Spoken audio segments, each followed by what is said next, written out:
Ecclésiaste chapitre 5. Ne te presse pas d'ouvrir la bouche, et que ton cœur ne se hâte pas d'exprimer une parole devant Dieu, car Dieu est au ciel, et toi sur la terre, que tes paroles soient donc peu nombreuses. Car si les songes naissent de la multitude des occupations, la voix de l'insensé se fait entendre dans la multitude des paroles. Lorsque tu as fait un vœu à Dieu, ne tarde pas à l'accomplir, car il n'aime pas les insensés. Accomplis le vœu que tu as fait. Mieux vaut pour toi ne point faire de vœu que d'en faire un et de ne pas l'accomplir. Ne permets pas à ta bouche de faire pécher ta chair, et ne dis pas en présence de l'envoyé que c'est une inadvertance. Pourquoi Dieu s'irriterait-il de tes paroles et détruirait-il l'ouvrage de tes mains?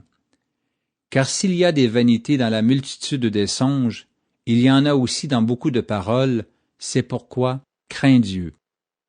Si tu vois dans une province le pauvre opprimé et la violation du droit et de la justice, ne t'en étonne point, car un homme élevé est placé sous la surveillance d'un autre plus élevé, et au-dessus d'eux, il en est de plus élevé encore. Un avantage pour le pays à tous égards, c'est un roi honoré du pays. Celui qui aime l'argent n'est pas rassasié par l'argent, et celui qui aime les richesses n'en profite pas. C'est encore là une vanité. Quand le bien abonde, ceux qui le mangent abondent, et quel avantage en revient-il à son possesseur, sinon qu'il le voit de ses yeux? Le sommeil du travailleur est doux, qu'il ait peu ou beaucoup à manger, mais le rassasiement du riche ne le laisse pas dormir. Il est un mal grave que j'ai vu sous le soleil, des richesses conservées pour son malheur par celui qui les possède. Ces richesses se perdent par quelques événements fâcheux, il a engendré un fils, et il ne reste rien entre ses mains.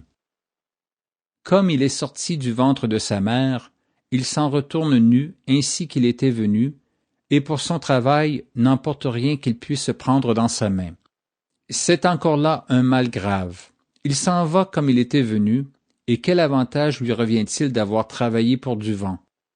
De plus, toute sa vie il mange dans les ténèbres, et il a beaucoup de chagrin, de maux et d'irritation.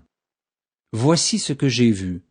C'est pour l'homme une chose bonne et belle de manger et de boire, et de jouir du bien-être au milieu de tout le travail qu'il fait sous le soleil, pendant le nombre des jours de vie que Dieu lui a donnés, car c'est là sa part. Mais si Dieu a donné à un homme des richesses et des biens, s'il l'a rendu maître d'en manger, d'en prendre sa part, et de se réjouir au milieu de son travail, c'est là un don de Dieu. Car il ne se souviendra pas beaucoup des jours de sa vie, parce que Dieu répand la joie dans son cœur.